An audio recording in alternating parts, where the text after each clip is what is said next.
সিঙ্গারা কত piece? 2 piece. 2 piece মানে 20,000 টাকা।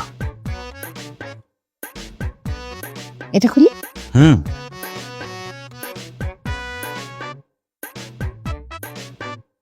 এটাতে কি? এটাতেও তো সিঙ্গারা। কত পিস? 4 পিস।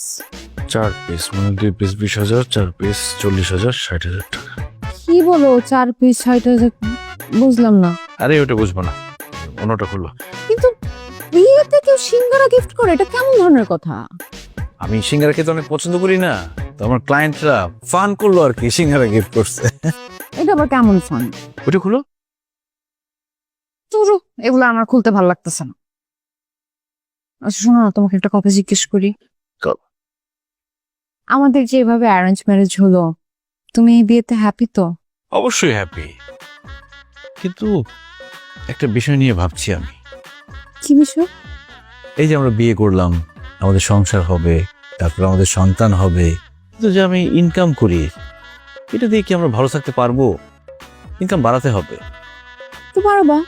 আমি যে চাকরি করি এখানে তো ইনকাম বাড়ার সম্ভাবনা নাই বললেই চলে। তাহলে উপায় কি? উপায় তো অবশ্যই আছে।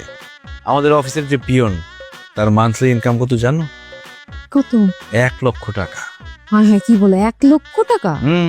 তার মানে ও নিশ্চয়ই ঘুষ খায়। তাহলে সমস্যা কি? কাজের বিনিময়ে যদি এক্সট্রা ইনকাম করে তাতে প্রবলেম কি? আমিও ভাবছিলাম যদি না না না, অসম্ভব, তুমি কোনো ঘুষ টুস খেতে পারবা না। দেখো, আমরা সারাটা জীবন একটু কষ্ট করে কাটায় দিব, কিন্তু ঘুষ খাওয়া যাবে না। আমি তো অলরেডি তুমি কি অলরেডি ঘুষ খাওয়া শুরু করে দিছো? আরে না, কিভাবে ঘুষ খাবো? আমার অফিসে সিসিটিভি আছে না?